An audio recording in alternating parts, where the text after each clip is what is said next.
Welcome to the Great Detectives of Old Time Radio. From Boise, Idaho, this is your host, Adam Graham. If you have a comment, send it to me, box13@greatdetectives.net. Follow us on Twitter at Radio Detectives and become one of our friends on Facebook. Facebook.com/Radio Detectives. Before we do get started, I want to remind you the show is brought to you by the support of our listeners. You can support the show at support.greatdetectives.net. Also, be sure and check out the other program we're running, the Old Time Radio Superman Show at laserandsword.com.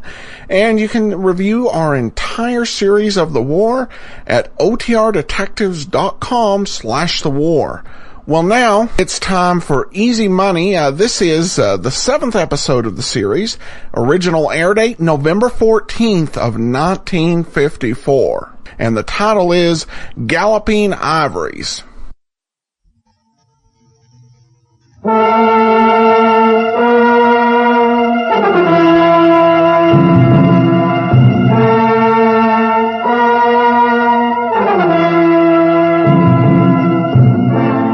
National Broadcasting Company presents another program in a new series exposing the inside secrets of gamblers, racketeers, and con men. It's called Easy Money. Easy money? There's no such thing as easy money. Mike Trent, the ex-magician turned rackets detective, is an expert on easy money schemes, gyps, frauds, and swindles. Tonight, he blows the lid off of one of the vicious gambling rackets that's being worked in this country year after year. This one's called Galloping Ivories. And here's Mike Trent to tell you about it. Thank you, Bill McCord. Professional gamblers are so used to trimming their victims that sometimes they get impatient. They see a chance for a fast cleanup and they jump at it, especially if they feel they've got a soft touch for their prey. My story tonight is about a big operator who got mixed up with some kids who came mighty close to wrecking their lives. It opens in the back room of one of the suburban gambling clubs where the boss's right-hand man had just brought in his report of the night's receipts. It's a nice night, Soapy. That's the biggest take we've had in 3 weeks. Yeah. Only look, Gunner. Giving this kid Junior Alwyn sky-high credit, that don't seem so sharp. No? How much did he lose tonight? $820. All we got is this little piece of paper. $820, eh? That makes $7,160 altogether. Yeah. I'll take all that kind of paper I can get. But, Gunner, how you gonna collect? His old man said the last time he settled up, you wasn't paying any more crap game debts for Junior. I know. Old man Alwyn ain't the kind of guy who'll stand for muscle. Don't worry. I'm not planning to put any heat on Junior's daddy. I don't get it. That's fine, Soapy. If you don't get it, Junior won't either. You and young Alwyn are about on a par on brains. Yeah, look, boss, you don't need to get nasty. Don't I? Listen, Soapy, I'd like to run that Junior Elwyn account up to about $15,000. You mean fast? Fast. Give the kid a break. Let him double up. Get him to shoot the works, trying to get even. You're gonna let him get even? Now, what do you think? The minute the bill gets up to $15,000, tell the kid I want to see him. Well, if you say so. I do say so, and don't scare him. Be nice to him. I should be nice to a dumb phony who owes us all that dough. All what, dough? I'm playing for big stakes, Soapy. $15,000 is just my first roll. Okay, Gunner, you're gonna roll like that. Be sure you're throwing your own dice. Soapy, when I gamble, I never take chances.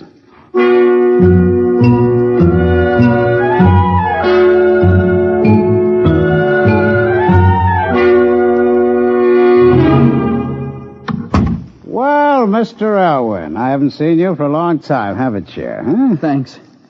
Your dice man said that you wanted to see me, Gunner. If it's about money... Money? What's that? Your credit's always good for a few $100s in my gambling club, Junior. Thanks. I know your father gives you a nice allowance, and I know you're the kind of fellow who thinks a gambling debt is important. You're a gentleman. Thanks again. A few $100 doesn't mean any more to you than it does to me. If you don't have it, I know you will get it. Well, I've been having a lousy run of luck lately, Gunner. But it's bound to change sooner or later. I never worry much about gambling losses. Well, that's one of the things I like about you, Junior. Well, I bet you could run up a bill of $1,500 without batting an eyelash. Yeah, sure. You're a natural gambler. The smart kind of a gambler. Why, I haven't even checked on your account. Fine. By the way, Junior, how does your account stand? Why, I've been having rotten luck, Gunner. Well, that's what you told me. Well, how rotten? I owe you $15,000. 15? That's an awful lot of money, Junior. I'm a little surprised. I'll pay off, don't you worry. I never worry about anybody paying off. Let's face facts. Where will you get $15,000? Why, I'll get it. Where? I'll borrow it. You couldn't borrow $15. Well, it'll take a few days, of course. Pucker up your lips more when you whistle in the dark, kid. I give you 6 months, you couldn't raise the money anyway, short of killing your old man. You've been playing me for a sap, and I'm getting sore. You said I could have all the credit I wanted. You let me run up... shut up. If there's anything I hate, it's a whiny loser. I'm not whining. You kept right on doubling up until you found yourself in a spot. I'm not in a spot. Oh, no? Well, guess again, Junior. You're in a real spot. What do you mean? I run this gambling club to make money. Maybe that never occurred to you. If I let one loser welch on me, get by without paying, I quit making money. I said I'd pay. I have a couple of pretty fair ways to collect, kid. Collect or else. You wouldn't dare. Oh, don't lay any odds on that one, kid. When you run a place like mine, you'd be surprised what you dare. What do you want me to do? Well, now you're talking sense. Well? You run around with a pretty speedy bunch of kids, huh? You want me to steer some of my friends to your club? I wouldn't have them cluttering up the place. But, I'd like to meet a few of them, outside. What do you mean? From what I read in the papers, you're quite a party boy. Well? Well, I like parties, too. I'd like to be invited to a few parties of yours. I don't get it. You and I are going to be partners, Junior. Partners? We're going to pal around together. You introduce me as a friend who's just come to town. We start a few little, $5 crap games. I still don't get the idea. You can't make up $15,000 in a $5 game. Did you ever see a $5 crap game stay in that class? You started playing here with dollar chips and you owe me $15,000. Get me the suckers, I'll get you $15,000 back and a lot more besides. Oh, but I couldn't do that to my friends. Oh, no? I'll bet you could, Junior. And what's more, I bet you will. I'll bet you 2-1. Want to take me? No, I guess not. It looks like they're your dice. So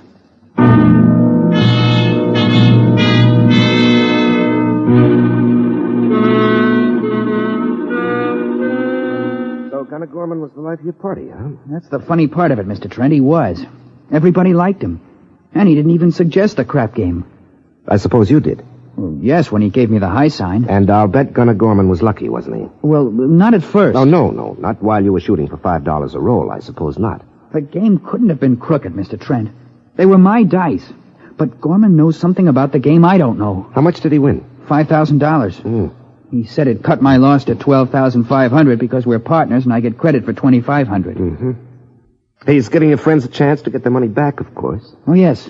He put on a good act. Like he was embarrassed at taking their money. Sounds like a very clever operator. He's taken a hotel room, and the rest of the crowd think he's just in town for a few days. He's throwing a party at the hotel tonight to give them a chance to get even. Well, just where does this concern me? Well, I may be a heel. Everybody seems to think so, even Gorman. At least I've been a prize sap. But I'm darned if I'll double-cross my friends. You've already done that, haven't you? Well, I was scared, I guess. And there didn't seem to be anything else to do. Until I saw Gunner Gorman take their money. Because they trusted me. Well, what do you expect me to do about it? Well, I may be dumb, but I don't think Gorman's on the level. If he is, I'll go to Dad and take my medicine, whatever it is. But if he isn't playing fair, I'd like to catch him. Well, from what you've told me about him, Gorman will be rough. If he finds that you're double-crossing him as well as everybody else. I guess I had that coming to me, all right. Oh, well, it's nothing to what you'll have coming if Gorman discovers you're trying to trap him. I thought it was your business to catch crooked gamblers, racketeers. Oh, it is. But there's one type of gambler I dislike almost as much as the crooks, and you're that type. Oh, now, Mr. Trent, after all, you don't need... Well, it's true. People who get a big thrill out of hobnobbing with dirty, cheating criminals until their charming friends take them and then come crying for help. But I'm not crying for myself. I can't let him rob my friends on my say-so. I don't even know that the man's a crook. He wouldn't need to be, you know. To win so surely and certainly? Oh, Gorman knows the dice odds backward and forward. He knows his chances on every roll of the dice. He could play percentages and win. But sooner or later, in the most honest game in the world, he'd clean them out because dice is his business, and he knows his business. But $5,000 in one little Look, game... there's no rougher, tougher, faster form of gambling ever been invented. One flop of the dice, he can make more money than a whole evening of poker. $5,000 would make me think Gorman was holding back. One of my best friends, Marge Terrence, lost $1,500 of it. That makes me feel worse than anything else. Well, I'm sort of crazy about her. Wait a minute. You mean there were girls in this dice game? And will be in the next one? Yes, Mr. Trent. That's why I'd appreciate your help. Well, I won't take the case to help you or your friends. You all need a good spanking when you need help. But you will take the case? Yeah, on one condition. What's that? It's understood I'm doing it strictly to put Gorman in his place. Swell. There's nothing swell about it. Do you have a revolver? Gosh, no, I'd be scared to death of Well, one. then you're going to be scared because you'll be carrying one. But why? You might need it. You've crossed up your dad and he's taken it. You've crossed up your friends, they don't know it. They wouldn't do much about it if they did, probably. But if Gunner Gorman ever finds you're double-crossing him... You think he'd get tough? Well, I think there's undoubtedly a very good reason for his nickname, being Gunner.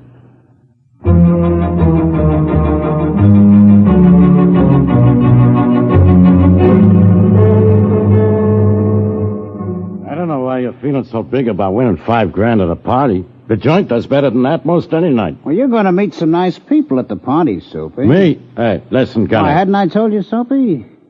You're going to be my butler this evening. Me carting trays of sandwiches around? Look, boss, I stood for a lot, but Well, it's a chance to see the elite at play, Soapy. I suppose you want me to be loaded down with fake dice, like an old copy of the Police Gazette. Oh, don't be naive, Soapy. Don't be... Huh? We won't use our dice. Are you kidding? They'll bring their own dice. These are respectable people, Soapy. I never see the guy so respectable. I trust his dice. You gotta be sure of winning, ain't you? I'll win. Don't you worry your little brain about that. You ain't no dice mechanic. I don't have to be. Not with a thick pile rug on the floor of our hotel suite. And with a good thick pad beneath it. Huh? Listen, Gunny, you ain't give him the old blanket roll. No? Why not? You couldn't get away with it. A crapshooter in the country doesn't know about the soft roll. I'm not dealing with crapshooters, Soapy. I'm playing with wealthy no-goods who want a thrill. I have so much money that the only kind they'll show any interest in is easy money. I'll be disappointed if I don't win $50,000 tonight. And they'll come back and back. This is just a start. But you'll have to give Junior Elwin half the profits, won't you? Oh, you need a head cleaning, Soapy. After tonight, my partnership with Junior is dissolved. Well, can you do that? He might squawk. He wouldn't dare. If he lets these saps know anything, they'll find out he was working with me, helping play them for suckers. You think he'd do that? Who'd be coming around here with the sun still out? We'll get the door. Find out. Oh, hello, Junior. Hi, Gunner. Say, I thought I'd better warn you. There may be trouble tonight. Oh, yeah? Listen, Bright Boy, if there's any trouble, you know who'll wind up with it, don't you? Yeah. That's why I thought I should tell you. All right, what's up? You remember Marge Terrence, the girl who lost so much money? How could I forget her? Well, her brother found out about it. And he's kind of a hothead. You don't say. Well, what about her brother? Well, he blames me for letting Marge lose so much money. And he threatened me. Threatened you? How? He said unless I brought him to your party tonight, he'd beat me up. He wants a chance to win that money back for Marge. Man, just when you get to thinking Christmas is 5 or 6 weeks away, here comes Santa Claus. Don't be too sure. Tim Terrence has a reputation for being awfully lucky. Oh, I like 'em lucky. The rest of the crowd's going to the theater, just as they'd planned, and then dropping in here afterwards. But Marge's brother, Tim's his name, he wanted to come up here earlier with Marge and me. Just can't wait, huh? Mr. Gorman, I know you think you're pretty hot with the dice, but I'm warning you. Tim Terrence is plenty lucky. Well, maybe his luck's due for a change. Bring him around. The earlier the better. Well, don't say I didn't warn you. I won't, Junior. I won't say a thing. Except thanks.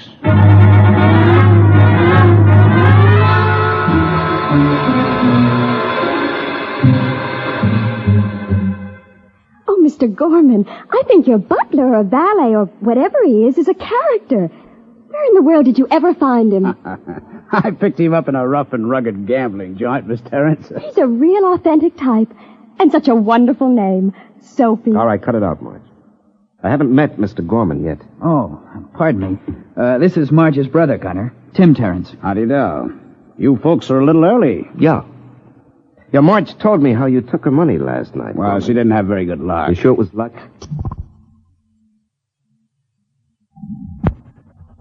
Luck?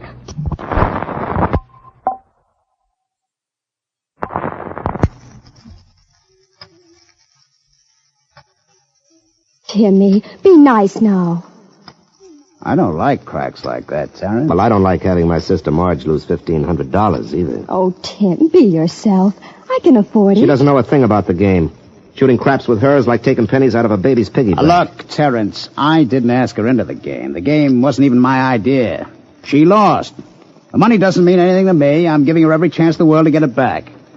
You better be careful about your insinuations. Well, you sound very noble, Mr. Gorman. Yeah, you're a great guy, all right. Taking money away from a girl who doesn't even know what the game is all about. Listen, boss, you want me to give this bird the bumps right? Just stay out of this, Soapy. I suppose you're quite a crapshooter yourself, Mr. Terrence. You bet I am. Oh, he's simply wonderful. He's won money from real professionals. You don't say. He talks to the dice. He says the craziest things about fever and Decatur and new shoes and... Go ahead, Timmy. Tell them some of the things. I think I've heard him, lady. You're a real hot-shot crapshooter, hmm? Hot enough to cool you off. And you need to be taught a lesson. You think you could do it, huh? You bet I can. I'd just as soon take your money as your sister's. I'll just bet you would. Well, it looks to me like there's only one way to settle this. Oh, yeah? Sure, with the dice. You and Tim. But I want to play, too. Now, you stay out of this, Marge. I'm going to give Gorman a lesson he needs. I'm not in the habit of carrying dice around with me. Just happens I got some in my pocket, boss. Here. I'll just take a look at those, if you don't mind. Oh, sure. Go right ahead. Look them over all you like. You think I'm a crook, huh? I'm reserving my opinion. Give him the sinker test if you want to. Go ahead. The sinker test? Isn't the terminology of this game fascinating? I love it. What does it mean? The sinker test means, lady, that you drop the dice in a tall glass of water and let them sink to the bottom. I can't imagine why anybody would drop dice into a glass of water. On a counter, you can tell that way if the dice is loaded. If the same points come up every time you drop them, well, they are. They're loaded. Mm-hmm. Well, you seem to be all right. Of course they're all right. Oh, we'll have to clear all this stuff off the table before we can shoot. Oh, well, that's too much trouble. Get down on the floor, on the rug. It's more fun that way. On the rug? Well, yeah, sure. Okay. I'll bet $10. Huh? $10? I thought you were such a red-hot sport. Well, before you get red hot, Gorman, you have to get warmed up a little, you know. $10. Okay, big shot, you're covered. Go ahead, roll them out. I won't even bother looking for that kind of money. Oh, Tim, a 12. The highest point you can make. That ought to be worth something. Lady, that's boxcars. You get many of them, you ain't going to be traveling in style. I'll shoot another 10, Gorman. You're covered, big shot. 6 deuce. Ada from Decatur, huh? All right, come on. Dice, show the folks you know your arithmetic. Let's make the point with a 5-3. Shake, rattle, roll. 2 and 2 is 4. That's half of what you're after. Oh, we'll get the rest of it this time, Marge. And 6 deuce right back. Okay, I'll let the 20 ride. 6-2. But, Timmy, you said you'd make the 8 with a 5-3. Does it count this way?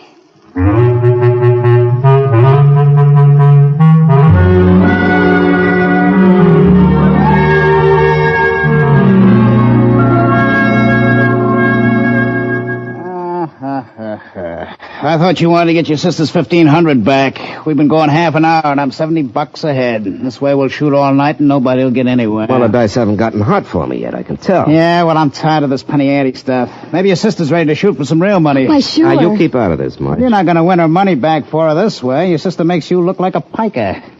All right. All right, if you feel that way about it, Gorman, I'll tell you what I'll do. I'll shoot the whole $1,500 she lost all in one roll. Oh, Timmy, that's a lot of money. Put it up, big shot. Well, suppose you cover it, too. Here's mine, eh? I've got it covered, don't worry. Go ahead, shoot. Oh, Tim, how wonderful. A 7. That wins. Yeah, something tells me... Shut up, Soapy. Well, I guess that was all I needed. Now I'm getting hot. I'll let the 3,000 ride. Well? You're covered. But, boss... Will you stay out of this? 2,500, 3,000. Go ahead, roll them out. Yeah, you bet. All right, be good to Papa Dice for 3,000 nice big dollars. Be alert, Dice. Come on, you set. Oh, too bad. A 5. Fever, get hot, Dice. Let's 5 right back. A bank account waiting for money. Little old easy 5. Come on, Dice. 8. 5, Deuce. 5 for Papa. Just one little 5 is all I ask. 6, that's close. Oh, I'll get closer than that. Come on, now, be good, Dice. Oh, yeah. There it is. And up Look jumps at the that. 5, so I let the 6,000 ride. You're covered, bright boy. Boss, can't you see? Will you shut up? You're covered, Terrence. Shoot. Okay, Dice, let's have an 11 this time to break the monotony. Ride high, wide, and handsome on a wave of prosperity, Dice. Oh, I'm sorry, Marge. I said I'd make an 11, and it's a 7. But that wins, Tim. Boss, you ought to call this guy. Will you keep your mouth shut? You mean he's doing something crooked? I've been watching and I don't see anything. You wouldn't. Is somebody insinuating I'm crooked? I haven't said a thing, bright boy. You're letting the 12,000 ride? Sure, if you can cover it. I can cover a lot more than that, Sonny. Get the leather bag out of the bedroom, Soapy. Boss, this is your Have you funeral, no but... cape still, Soapy? Will you get the bag? Okay, boss. Timmy, I think this is perfectly marvelous. And it's so honest, too. What? He told you how good he was before he started taking your money. Here you are, boss. Right. All right, there you are, bright boy. If you think I'm going to run short of money, look it over. What? There's a fortune in that bag. Yeah, anybody who's good enough to take it away from me can have it. If they take it honest. Is that a crack? Oh, no, I'm not saying a thing. Your 12,000's covered. Go ahead, roll 'em out. Nothing will give me more pleasure, Mr. Gorman. What would you like? What do you mean, what would I like? A point or a natural? Oh, don't be so smart. Just go ahead and roll. All right, if that's the way you feel about it, okay. Tim, aren't you forgetting something? What? You aren't talking to the dice. Oh, well, I don't have to, Marge. With $24,000 on the line, I don't want to disturb the dice. I'll just roll them out like this, you see? You win. A 4 and a 3. A beautiful 4 and 3. Prettiest little dice faces I ever saw in my life. Just look at their eyes, all 7 of them. All right, save the comedy. Boss, you ain't Will gonna... you shut up? All right, Terrence. You've had your fun. What do you mean? I just wanted to see how far you'd go with it. What are you talking about? Oh, you think I'm a sap? You've been giving those dice the old blanket roll. What does he mean, Tim? He knows what I mean, all right. I've been watching him. He's been using the blanket roll every time. I don't see what you mean. Well, it looks like you'll have to tell them, I'll Gorman. tell him, all right. On any soft surface like a bed or a blanket or a rug of this kind, the dice roll in a straight line. If you hold them right, you see? Here, like this. But what difference does it make whether they roll in a straight line or not? The difference between winning a fortune and depending on luck. I don't get it. I don't either. Oh, that's because you're dopes. You hold the dice side by side in your hand. On the first roll, with a 6 on one dice facing an ace on the other, you see? The two faces against each other. Well, there isn't a chance in the world of rolling a deuce or a 12. And the odds are 2 to 1 in your favor, coming up with a 7. Well, you might explain the rest of it to him, Gorman. On the off chance that you roll a point, the faces of the dice you hold against each other determine how you'll make the point. You see, the dice roll over and over, but not sideways. So you admit you were using the blanket roll, huh? Well, I never said I wasn't. But, boss, why did you let him get away with it so long? Well, I'll tell you, Soapy. Because he didn't want to expose his own racket unless he had to. He didn't want to let Junior and Marge see how they'd been losing their money. Oh, you know all the answers, don't you? When I lost the 1,500, we rolled the dice on a rug just like this one. Smooth and soft. And you had just as good a chance to roll them right as I did. The dice aren't crooked. You got no beef. Should I pick up the dough, boss? Why, no, Soapy. I'm really shocked at you. We aren't going to have any strong-arm stuff. Mr. Terrence won the money. You mean... He won it the same way I won it from these suckers. But we're just going to roll a few more hands, and, well, this time, I'm going to handle the dice. Mike, that's Soapy. He has a gun. Didn't you expect he would have? You won't get hurt, mister, if you play along with Gunner like he wants. You see, I wouldn't dream of hijacking you. All I want is the same chance you had. You have $24,000 on the table, and I cover it. But this time I roll the dice. It's all fair and square. That's certainly making armed robbery refined. All right, give me the dice, mister. Well, sure. And you'll have no beef when I take it.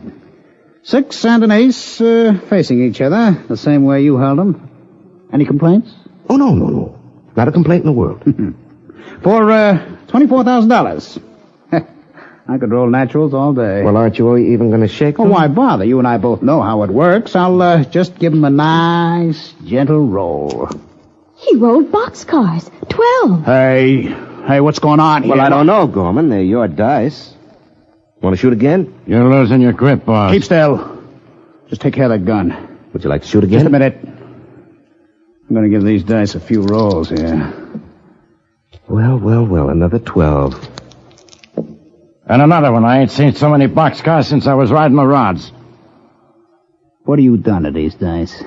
Well, they're your dice, Gorman. You ought to know how to handle them better than that. Maybe you're nervous. I'll bet he isn't hot. It's just not his night. Grab up the money, Soapy. What? I thought you were keeping this technically on the up and up, Gorman. Oh, you're lucky I'm not having Soapy put a slug through you. Keep him covered, Soapy. Don't I even get my 1,500? You're lucky to get out of here alive. I don't believe I'd take that money, Soapy.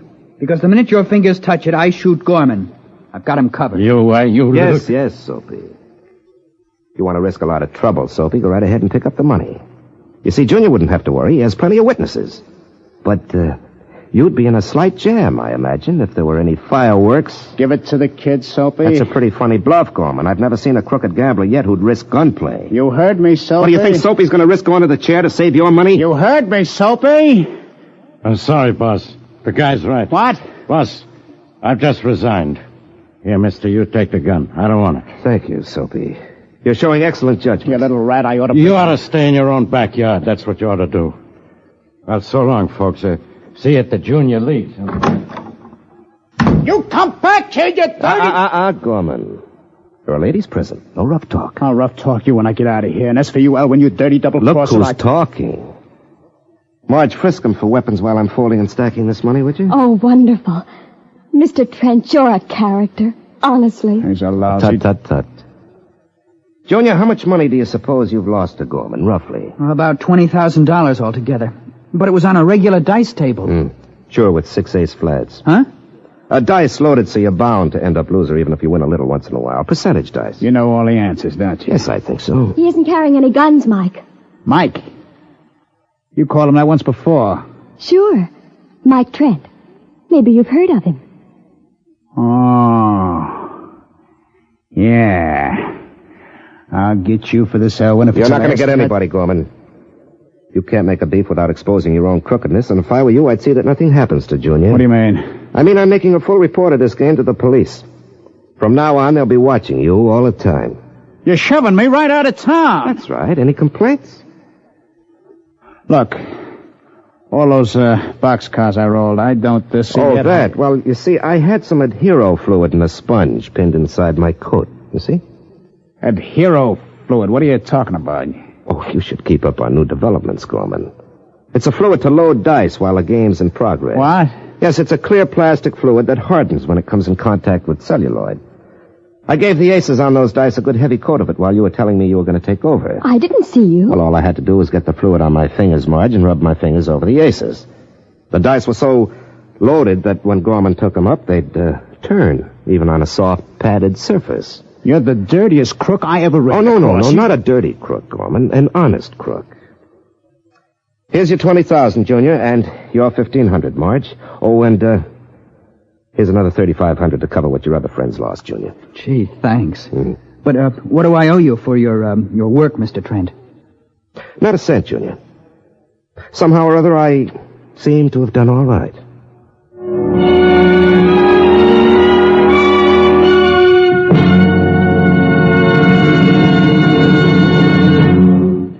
And now, here's a last word from the man who knows the rackets inside out, Mike Trent. Thank you. Well, I hope you liked tonight's show. It should help convince you that anybody can be easy money for crooked dice game operators. And remember, not even the water test is infallible for crooked dice. Any game can be rigged in 50 different ways. So the one way to be safe is to keep out of the game.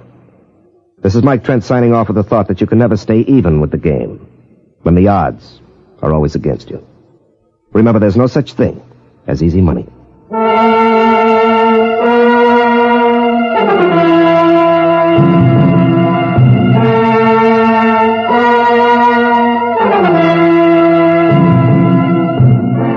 You have just heard another in NBC's new series, Easy Money, exposing the inside tricks of the gambler's trade.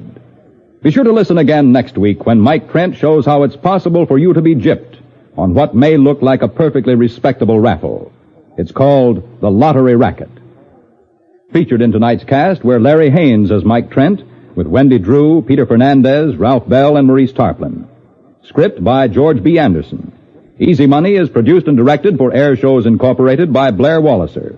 This is Bill McCord.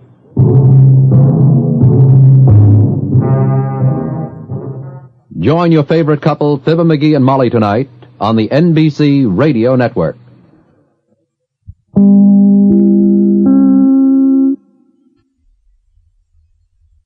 Welcome back. Oh, wow. This really, I think, could have been a hit series if it had aired a few years earlier.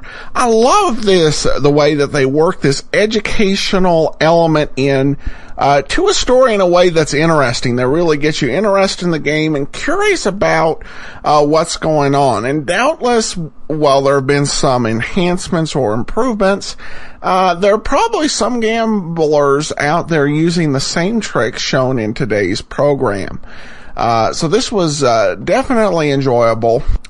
I will not have the titles of missing episodes. This is not a well-documented series, so there's no full episode log available. So we have what we have, and we have the dates for when they aired, but as for the titles of the shows in between, wouldn't be able to tell you.